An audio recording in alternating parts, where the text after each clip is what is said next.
Hey guys, bienvenue dans ce nouvel épisode de Safe Corner. Je suis trop contente de vous retrouver cette semaine parce que dans l'épisode d'aujourd'hui, on va parler d'amitié toxique et comment vous dire que ma dépendance affective, je l'ai beaucoup plus mal vécue quand j'étais dans des relations amicales que dans des relations amoureuses. C'est d'ailleurs la première forme de dépendance affective que j'ai connue et que j'ai mis le plus de temps aussi à conscientiser parce qu'on parle beaucoup de dépendance affective en relation amoureuse, mais on en parle vraiment beaucoup moins quand c'est des amis. Dans cet épisode, je vais donc un peu plus vous parler de mon vécu parce que mon analyse, elle se base vraiment sur des expériences personnelles que j'ai eues et j'ai pas envie non plus que vous pensiez que mon point de vue est omniscient et que j'ai la vérité absolue. C'est vraiment par rapport à mes expériences personnelles que j'en ai conclu certaines choses. Faut savoir que ma dépendance affective en amitié, elle a commencé vraiment encore plus tôt que mes relations amoureuses parce que mes premières relations amoureuses, elles remontent à quand j'avais 16 ans et mes premières relations de dépendance affective en amitié, je pense que ça doit vraiment remonter en primaire. Donc comment vous dire que c'était un schéma d'autant plus compliqué à changer pour moi parce que ça remonte.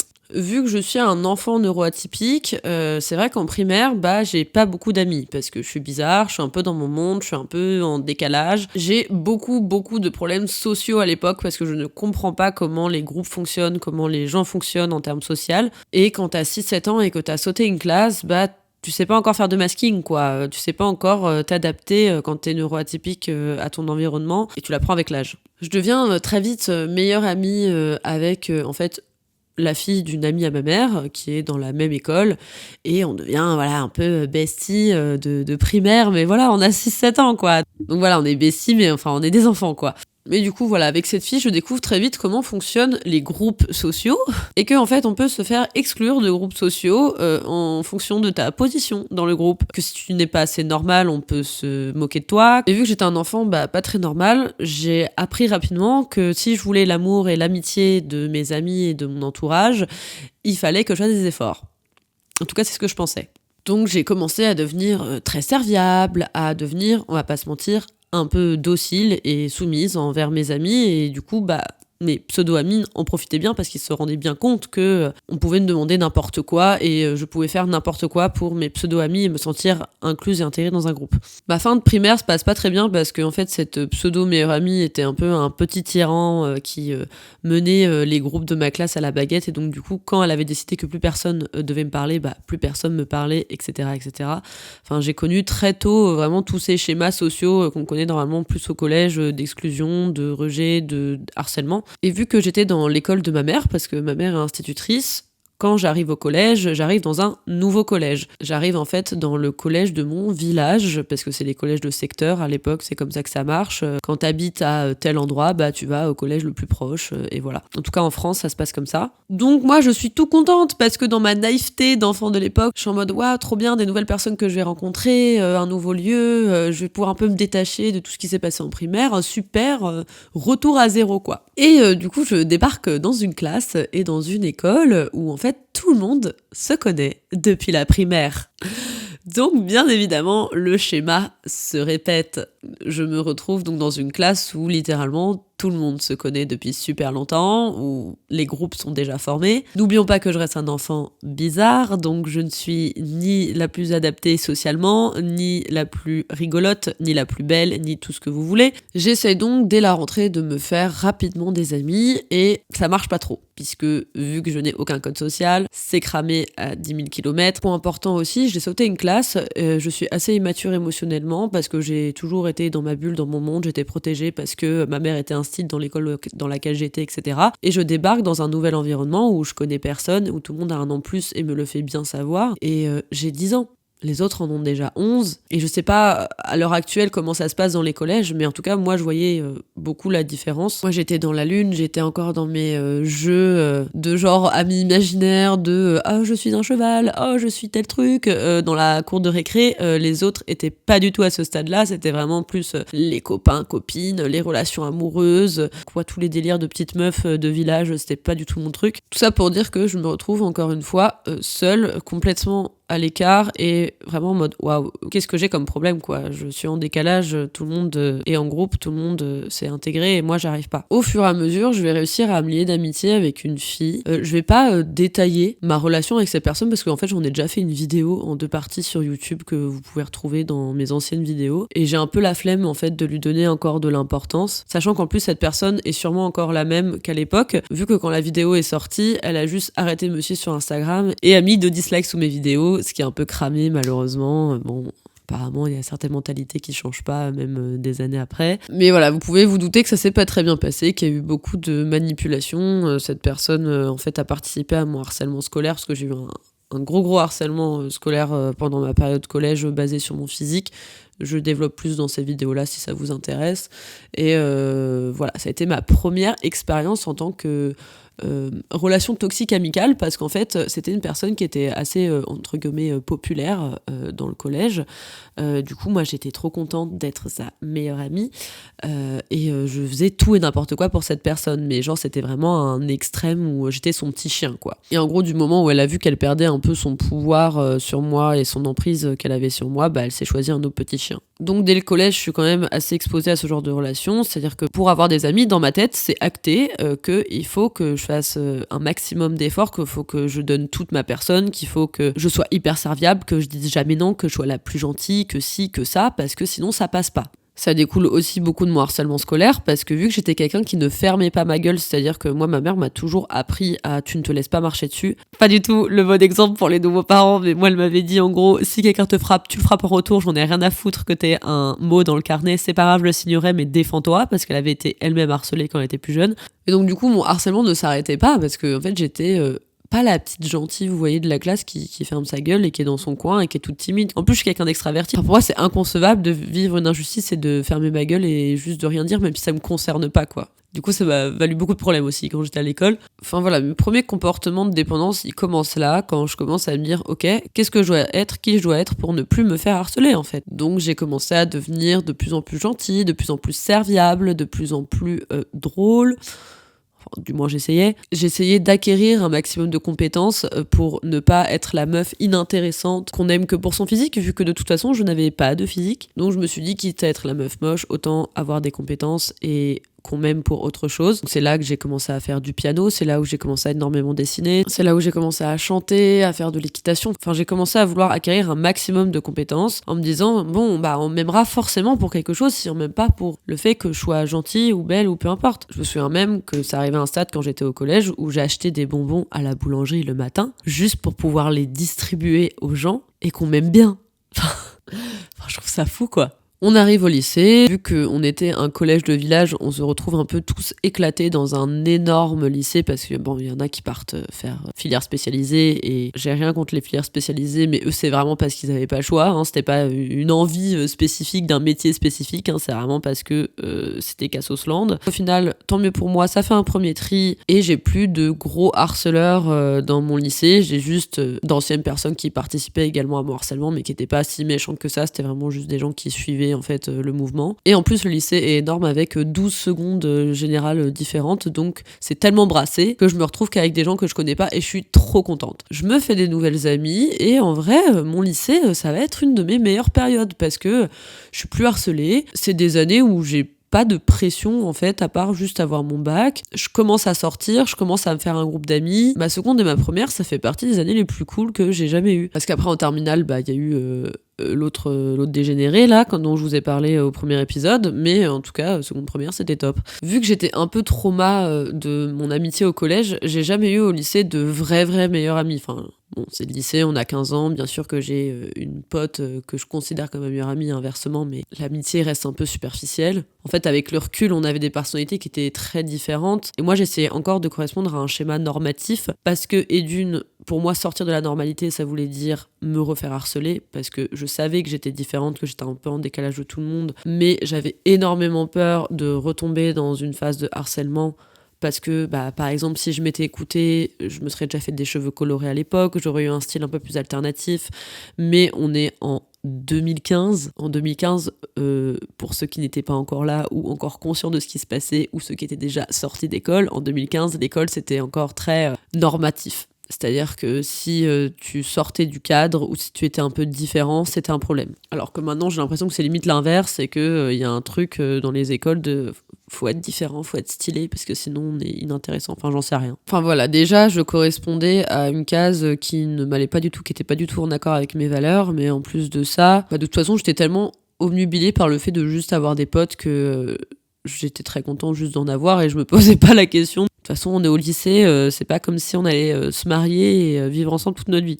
Donc je fais ma petite vie, tout se passe bien au lycée. De toute façon, en terminale, à cause du dégénéré, j'ai plus de potes, parce que globalement, je me fais isoler de tout le monde. Et là, une fois que je romps avec ce mec et que je recommence à zéro, entre guillemets, comment vous dire que je vais enchaîner les amitiés toxiques. Déjà, je n'ai même pas conscience que c'est des amitiés toxiques, je n'ai même pas conscience que je suis dans un schéma que je vais reproduire pendant des années qui s'appelle le syndrome du sauveur, et je vais continuer à rencontrer des personnes et entretenir des relations avec des personnes qui sont pas saines du tout. Par exemple, en prépa, je vais rencontrer une fille qui est tout l'archétype de mes anciens harceleurs. De toute façon, vous allez voir que ça a tourné souvent autour de ça. Donc, une blonde, petite, très superficielle, où en fait, en soi, on va pas se mentir, on n'a pas beaucoup d'atomes crochus, mais juste, je sais pas pourquoi dans ma tête, je vais me dire, oh là là, cette meuf, faut trop que ce soit mon amie. Du coup, je vais tout faire pour devenir son amie. Je vais être très gentille avec elle, hyper serviale, enfin bref, ce que j'ai l'habitude de faire, quoi. Et au fur et à mesure du temps, je vais me rendre compte que cette personne, en fait, même profil qu'à l'époque, c'est-à-dire que c'est une harceleuse qui fout la merde dans la classe de prépa, qui est pas très sympa avec les gens, qui rigole des gens, qui se moque des gens, et qui est en binôme. C'est désolé, c'est super cliché, et j'ai rien contre ces gens-là, mais qui est en binôme avec le seul gay de la classe, quoi. Enfin, il y avait vraiment un truc un peu cliché de la blonde et son meilleur ami gay qui casse les couilles à tout le monde, quoi. Donc, première expérience. Deuxième expérience, je rencontre une autre fille. Alors, c'est encore mon amie aujourd'hui parce que notre relation a évolué, mais à l'époque, ça n'allait pas du tout. Je rencontre une fille un peu perchée, on va pas se mentir, un peu dans son monde, voilà. Et en fait, je ne sais pas pourquoi, je me donne pour mission de la sauver parce qu'elle était à l'époque à mort dans la drugs. Voilà, elle avait des problèmes d'addiction, elle prenait beaucoup de choses. Je pense que ces choses-là faisaient aussi qu'elle n'était pas très terre à terre et qu'elle partait un peu dans des idées folles tout le temps. Et en fait, cette personne, je ne sais pas pourquoi, je vais me donner pour mission de la sauver. Et là, on rentre vraiment dans un schéma classique du sauveur de « je vais être persuadée pendant 1 an que ma mission sur Terre, ma raison de pourquoi je suis sur Terre, c'est de sauver cette personne, qu'on est flammes jumelles, que machin, enfin bref, je vais partir dans un délire hyper loin parce que elle aussi va m'emmener dans un délire hyper loin et je vais être persuadée que il faut à tout prix que je sauve cette personne, que je sois là pour elle. Et en fait, cette personne... quand je vais aller mal, elle va pas être là pour moi. Et je l'ai très mal vécu parce qu'elle-même n'allait pas bien et parce qu'en fait, on a fini par s'éloigner avec le Covid, etc.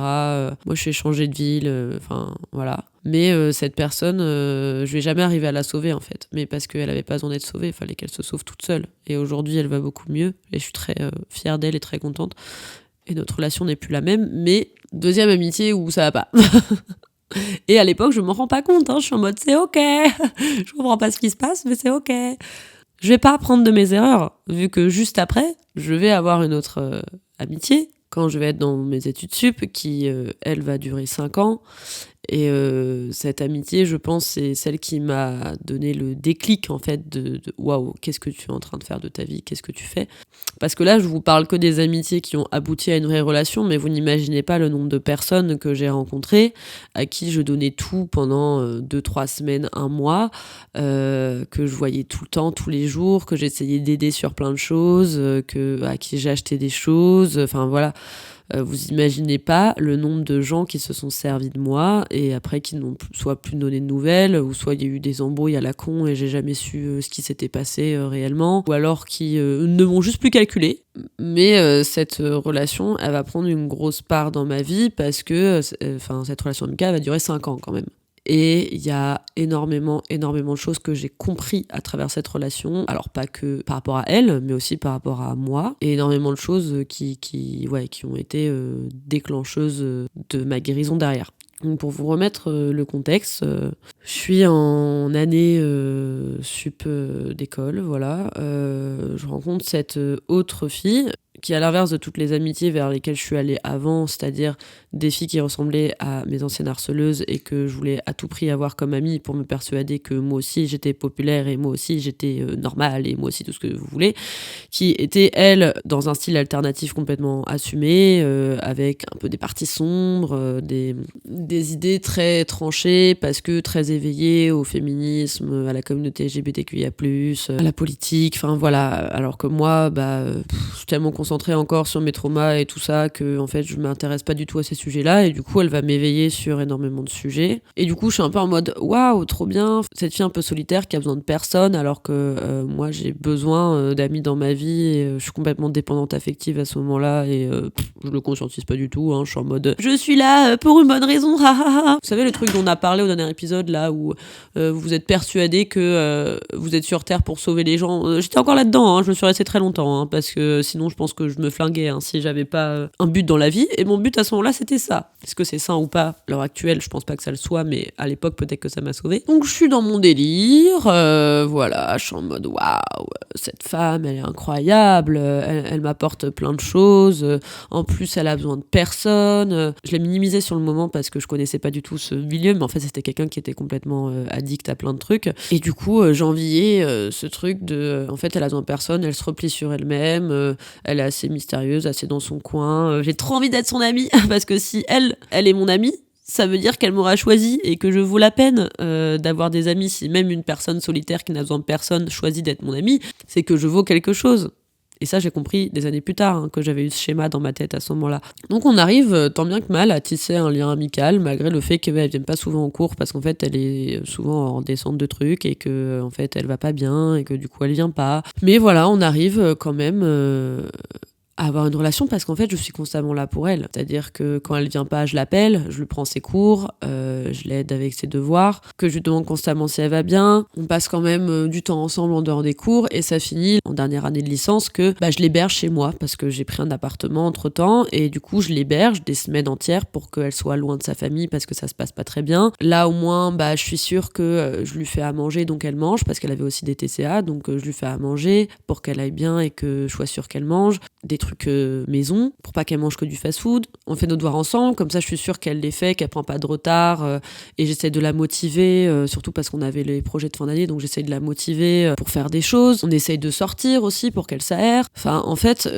à l'époque je le conscientisais pas du tout, mais j'étais sa daronne, ouais, genre mais d'un autre côté c'est aussi de ma faute, et c'est là où on parlera du syndrome du sauveur après, c'est que c'était moi aussi qui mettais en place ce schéma là et qui prenait un rôle qu'elle m'avait jamais demandé de prendre. Sur le moment je le vis bien moi, parce que j'ai l'impression d'être utile, de servir à quelque chose, d'aider une personne, et donc du coup c'est horrible et égoïste une fois qu'on le conscientise, mais le syndrome du sauveur, les gars, c'est pas un truc marrant. Enfin je veux dire, ceux qui se vantent d'avoir le syndrome du sauveur, arrêtez, parce que en fait vous êtes juste hyper égoïste. C'est-à-dire que vous avez besoin de vous sentir essentiel au bon fonctionnement de quelqu'un et à la vie de quelqu'un pour vous sentir vivant et pour vous sentir exister. Donc en fait vous faites même pas ça par pur altruisme, vous faites ça parce que ça vous permet de vous sentir bien. Notre année se finit, on a toutes les deux notre diplôme, et là nos chemins ils vont prendre deux voies différentes, c'est-à-dire que moi je vais partir à Paris pour commencer un master en alternance, et elle va rester pendant 1 an en Alsace pour travailler sur elle, et surtout pour régler ses problèmes de santé mentale, ce qui est très louable à elle, et du coup en attendant elle va travailler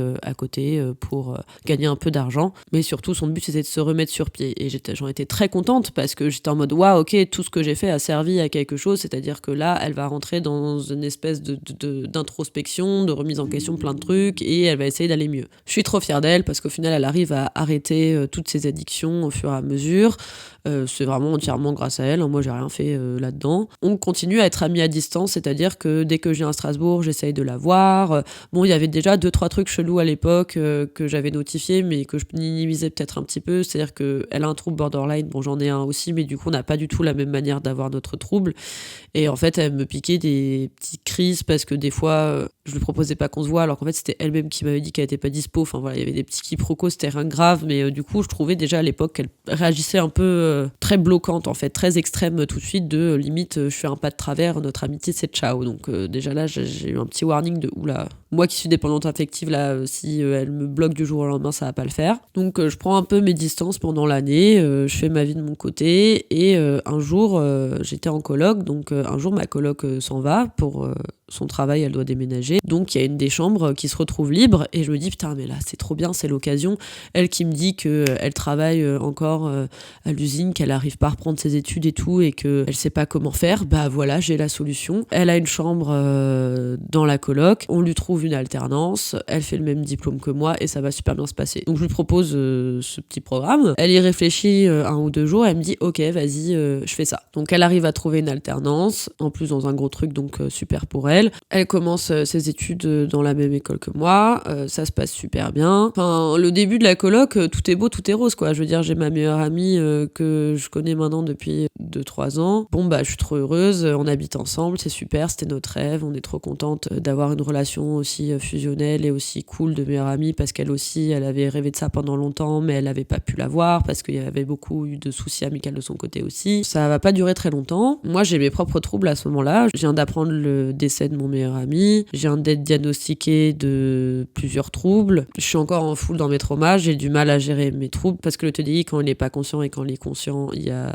des symptômes différents qui apparaissent. Je suis encore un peu dans le déni de plein de trucs, et je fais aussi des petites bêtises dans mon coin, c'est-à-dire qu'il y a des choses qui bougent dans l'appart, je m'en souviens pas, je tape un peu dans la bouffe, je m'en souviens pas, et quand elle me le dit, forcément je rachète tout de suite et il n'y a pas de souci avec ça, mais j'ai un peu des haltères pas débiles, mais enfin où ils oublient que cet appartement n'est pas qu'à nous, et du coup se servent un peu dans les trucs, et je m'en rends pas trop compte, et du coup j'essaye de faire tant bien que mal des efforts pour arranger ça, mais je pense que ça participe aussi à la mise en tension de tout ça. Mais au-delà de ça, il va y avoir des gros problèmes, parce que cette personne est atteinte de bipolarité, et pour moi je suis persuadée, en tout cas à mon avis, que c'est ce trouble-là en particulier qui a fait que notre cohabitation est devenue si difficile, parce que rapidement je me retrouve avec quelqu'un où j'avais minimisé sa condition mentale, c'est-à-dire que c'est quelqu'un qui va fumer des J toute la journée dans le canapé en étant en télétravail, qui va pas faire grand-chose de ses journées, qui va souvent arrêter de se laver, donc des fois je vais rentrer du travail et j'ouvre la porte et ça va puer la sueur dans tout l'appartement, mêlé à l'odeur du J. Enfin, c'était un enfer, globalement. Je vais avoir quelqu'un qui va aller mal 8 mois sur 12 dans l'année, et donc du coup, même quand vous êtes quelqu'un de positif, de vivre avec quelqu'un qui se laisse complètement aller et qui ne va pas bien, moi honnêtement, avec le recul, j'avais pas les épaules pour supporter ça. Rapidement, elle va avoir des comportements à risque, c'est-à-dire que des fois, elle va avoir envie de faire des bêtises, donc je vais me retrouver à devoir planquer des couteaux dans ma chambre pour pas qu'elle se flingue en fait, et c'est elle qui me le demande, c'est-à-dire qu'elle sait pertinemment que moi j'ai perdu mon meilleur ami quelques mois avant, et elle ne prend en aucun cas conscience que ce qu'elle me demande et ce qu'elle fait et tout ce qui se passe en fait dans cet appartement peut être hyper traumatisant pour moi et pour l'entourage en général. Des fois elle va me dire qu'elle part du travail à 6h et puis elle va pas rentrer, puis avoir de nouvelles pendant 4 heures, et je vais m'inquiéter parce que ça reste ma meilleure amie, et je sais très bien qu'elle met pas 4 heures à rentrer à la maison, donc il y a un laps de temps où il y a un problème, et je vais attendre, je vais pas dormir, et puis elle va rentrer complètement torchée à l'appart, un peu agressive, et s'enfermer dans sa chambre, quoi, et pas vouloir me parler et pas vouloir me dire mais qu'est-ce qui s'est passé, quoi. Elle va boire seule en fait dans des bars, et forcément qu'est-ce qui se passe quand c'est votre meilleur ami, que vous vivez ça au quotidien et que en plus vous avez un putain de syndrome du sauveur de merde, forcément vous allez essayer de vouloir sauver cette personne. Donc je vais prendre le temps le soir à 3h du matin, alors que je me lève pour aller au travail, de discuter avec elle, de comprendre ce qui va pas. Je vais essayer de trouver des solutions pour l'aider, je vais essayer d'en rigoler avec elle, je vais essayer d'être là le plus souvent possible, parce qu'en plus elle supporte pas d'être seule, donc je vais essayer d'être là physiquement, même après quand je vais avoir un copain, c'est-à-dire que des fois j'allais chez mon copain, et les rares fois où elle était toute seule pendant que j'allais chez mon copain, je l'appelais en FaceTime, parce que j'avais peur qu'elle aille pas bien, et parce qu'en fait elle me faisait comprendre qu'elle allait pas bien et que là j'allais la laisser toute seule. Le ménage, j'en parle même pas parce que c'était chaotique, parce que quand elle allait pas bien elle faisait plus le ménage, donc quand elle cuisinait il y en avait partout, elle laissait ça pendant des fois 2-3 jours, J'avais des cartons de pizza dans le micro-ondes qui restaient là je sais pas combien de temps alors que je voulais me faire réchauffer mes plats. Enfin, ensuite elle va avoir un copain et du moment où elle va avoir un copain ça va s'empirer parce que son copain il va être là du jeudi au lundi. Et moi avec mes propres troubles j'ai besoin de me retrouver seule, j'ai besoin d'avoir des moments où je décompresse et je n'y arrive tout simplement pas parce qu'il est tout le temps là. Et du coup on va rentrer dans une spirale un peu de merde que je déplore et regrette aujourd'hui en fait j'ai fini par me dire si elle me l'impose, moi je vais imposer le mien et y a pas de souci. Et j'ai fini par faire venir mon copain aussi pendant des semaines entières pour essayer de lui faire comprendre que c'était invivable, ce qui est clairement pas la bonne solution hein. Et aujourd'hui je trouve que c'était hyper immature de ma part de faire ça, mais c'était tellement dur d'en parler avec elle à ce moment-là et d'avoir des discussions que je me suis dit c'est pas possible, il n'y a que comme ça que je peux lui faire comprendre. Et au fur et à mesure, je vais commencer à me poser des questions sur cette amitié, qu'est-ce qu'elle m'apporte réellement, est-ce qu'elle a déjà été là pour moi. Et en fait, je vais commencer à faire un état des lieux de... en fait, non. Non, parce que cette personne à 5 ans n'est venue à aucun de mes anniversaires, si ce n'est une fois, où en fait, elle a fini complètement arrachée et elle avait repris de la... Voilà. Alors qu'elle avait arrêté depuis 2 ans, elle a choisi le jour de mon anniversaire pour reprendre, nickel, vraiment meilleur moment de l'année. Quand je partais en vacances, ce truc comme ça, c'est des trucs anodins, hein, vous allez me dire, mais quand je partais en vacances ou des choses comme ça, j'essayais toujours de lui ramener un petit truc. Ouais. Moi non. Quand j'ai rompu avec mon ex ou que j'étais triste, la seule chose qu'elle me proposait de faire, c'était de fumer un J. Non. Sous prétexte qu'elle savait pas réconforter les gens à cause de son autisme ou quoi que ce soit. Enfin, il y avait beaucoup de choses comme ça qu'elle excusait aussi par ses troubles, beaucoup de comportements qu'elle travaillait pas en fait, parce que c'était plus facile de dire que c'était à cause de ses troubles plutôt que de travailler un peu sur soi. Je conçois totalement qu'en tant que personne autiste, on ait beaucoup de mal à savoir comment se placer en termes empathiques et émotionnels et comment réagir face à quelqu'un qui est triste.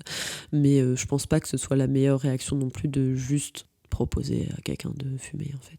Rien faire d'autre derrière, c'est-à-dire de faire comme si ça n'existait pas. Alors qu'elle, quand elle était triste pendant des jours, fallait en parler, fallait faire des choses. Et quand je vous parle d'être triste, c'est qu'elle était souvent triste. Et pour des trucs qui étaient pas si graves, honnêtement. Sans raison, hein. Elle le disait elle-même, je savais même pas pourquoi. Ce qui est ok, parce que c'est trouble, voilà, ça arrive, Et je conçois que ce soit dur pour elle à vivre, hein. J'ai jamais minimisé le fait que pour elle, ça devait être aussi très compliqué et qu'elle faisait ce qu'elle pouvait. Mais pour moi, c'était trop dur, quoi. Je vais me rendre compte au fur et à mesure de la relation que plus elle se dégrade, plus il y a de la jalousie et de l'animosité passive qui arrive, autant de son côté que du mien en termes d'agressivité. Moi, je commence à me refaire un groupe de potes vu que je commence à sortir sur Paris et à avoir les réseaux qui marchent un petit peu. Je rencontre de nouvelles personnes, ça devient un nouveau groupe d'amis. Et, je sais pas, j'ai l'impression qu'elle m'en veut de ça. Elle a une seule autre amie à part moi et en fait, elle va commencer à la faire venir tous les mardis. Donc je me retrouve du jeudi au mardi avoir des gens chez moi. Donc en fait, j'ai juste le mercredi et encore. Enfin en fait, je me fais complètement déposséder de chez moi au fur et à mesure, quoi. C'est-à-dire que je rentre chez moi, il y a toujours des gens dans le salon qui est collé à ma chambre et séparé par une cloison très fine. Donc je me retrouve à ne pas pouvoir dormir avant une certaine heure parce qu'ils sont dans le salon et qu'ils font du bruit, à ne pas pouvoir vivre dans mon salon parce qu'on me fait très clairement comprendre que je dérange si je suis dans le salon, parce que soit elle est avec son copain en train de regarder des trucs et de manger et donc il y en a partout, soit elle est avec sa copine et apparemment je peux pas passer de soirée avec elle parce que voilà, elles sont entre copines. Il y a même des moments où elle va me demander de quitter l'appartement parce qu'il y a des amis à elle qui viennent et que vu qu'elle est autiste et qu'elle catégorise ses amitiés, elle n'a pas envie qu'on passe de soirée tous ensemble, donc elle préfère que je ne sois pas là dans ces moments-là. Voilà, sortez, je sais pas, faites un truc, allez dehors. non, il faut que moi je m'en aille.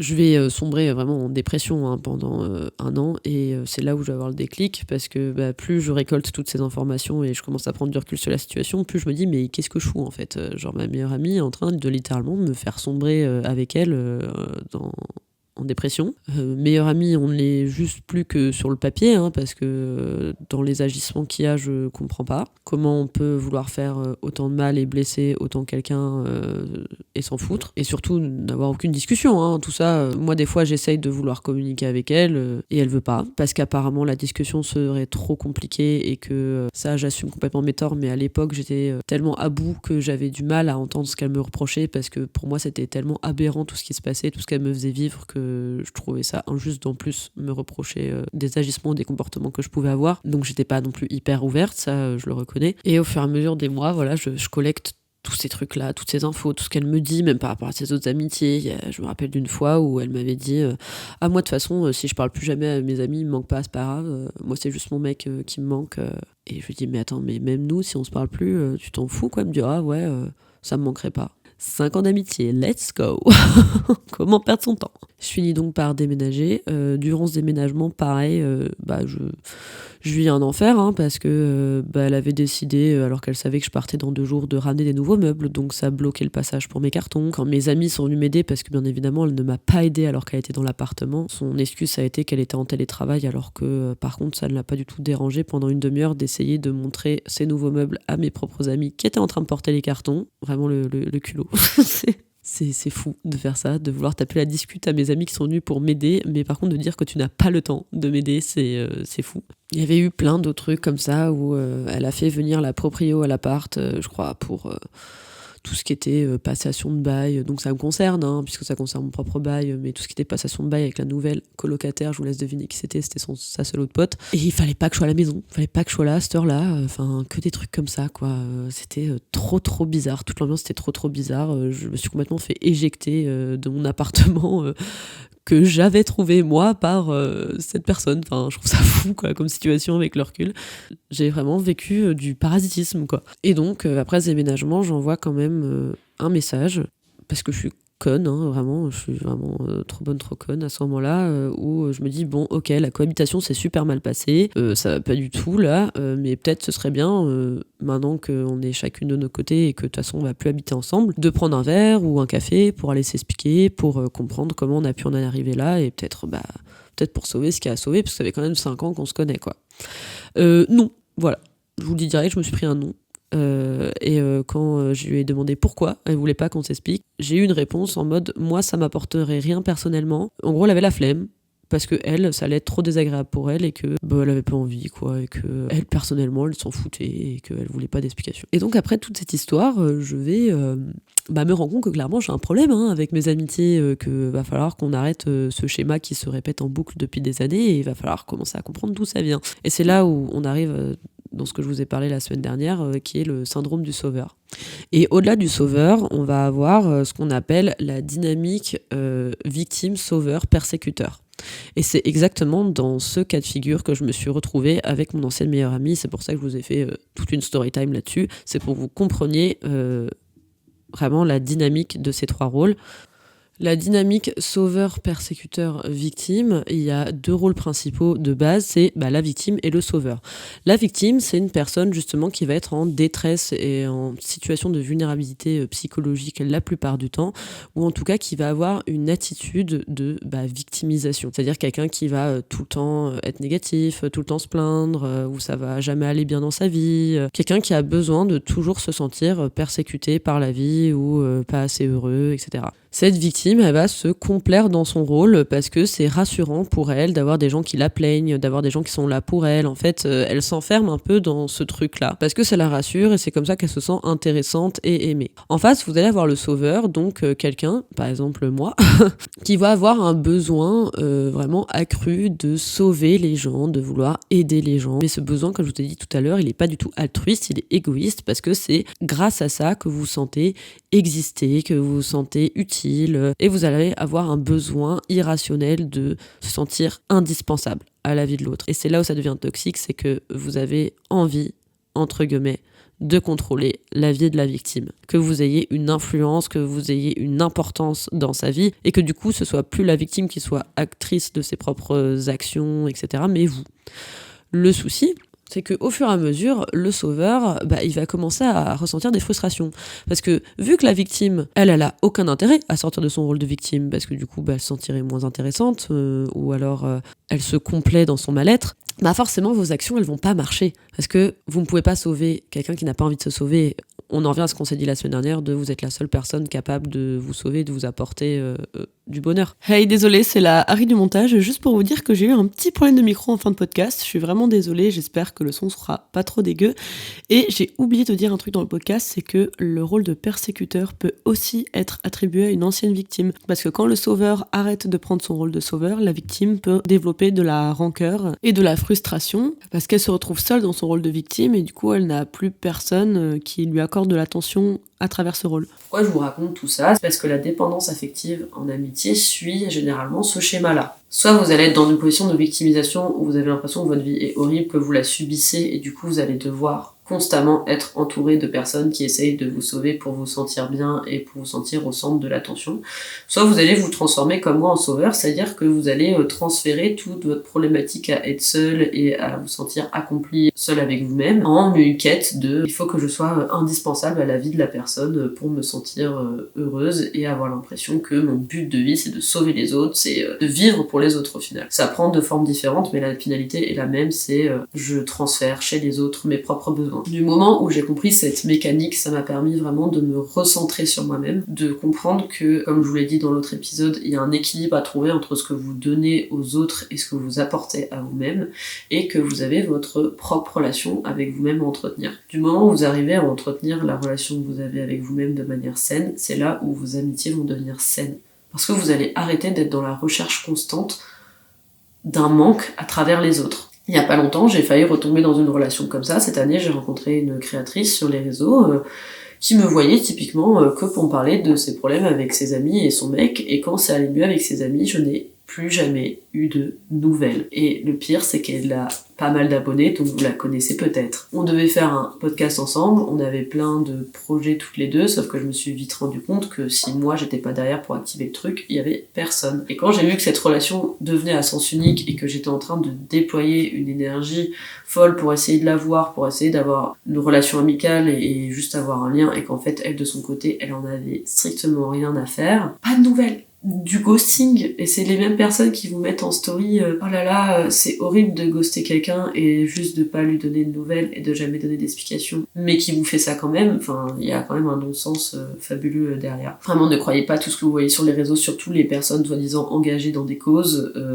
En réalité, c'est vraiment rigolo comme elles suivent pas leurs propres conseils. Donc voilà, ça m'a permis d'arrêter le truc juste à temps, de me dire oh meuf, arrête de forcer, arrête de courir après. En fait, cette personne là, si tu continues, ça va être une ancienne coloc bis, flemme. Voilà, il y a des gens qui sont là pour toi, qui t'apportent déjà des choses, concentre-toi sur ces gens-là et c'est super. On va arrêter de vouloir aller dans des nouvelles amitiés. Prenez compte de votre dynamique, essayez de voir où est-ce que vous vous situez dans vos relations amicales, et si vous voyez que vous êtes dans ce triangle-là, ou en tout cas que vous avez un de ces rôles-là, partez ou essayez de communiquer avec la personne pour changer votre dynamique relationnelle si ça fait longtemps que vous êtes amis avec cette personne. Mais 2026, c'est vraiment l'année 1 du renouveau, du recommencement, de la genèse. Alors épargnez-vous du temps perdu et des relations qui sont vouées à l'échec et coupez ce genre de relations qui en fait juste vous vampirisent et ne vous font pas évoluer. Désolée, c'était un épisode un peu dense, j'espère que ça a pu vous aider, même si là pour le coup c'est un épisode où j'ai beaucoup parlé de moi et de mes retours d'expérience. En fait c'est juste que si je vous parlais uniquement de la dynamique sauveur, victime, persécuteur, on aurait évité le tour et mon podcast aurait duré 10 minutes. Mais au moins vous l'avez eu en image. Arrêtez d'essayer de sauver les autres, vous ne les sauverez pas d'eux-mêmes. Même si c'est des gens que vous aimez énormément, des fois il faut savoir se choisir soi-même. Concentrez-vous sur les relations qui vous apportent déjà quelque chose, entretenez-les, faites-les fleurir. Et n'oubliez pas que dans une relation, que ce soit amoureuse ou amicale, vous êtes vous, à vous, d'apporter aux autres. Je fais des gros bisous, j'espère que ça vous a servi. D'habitude, n'hésitez pas à réagir en commentaire si vous avez des choses à dire sur ce sujet, si vous avez des témoignages à apporter aussi par rapport à des amitiés que vous avez vécues ou que vous vivez encore. Si vous avez même besoin de conseils, je suis là pour y répondre en commentaire. Je vous fais des gros bisous et à la semaine prochaine. Prenez soin de vous.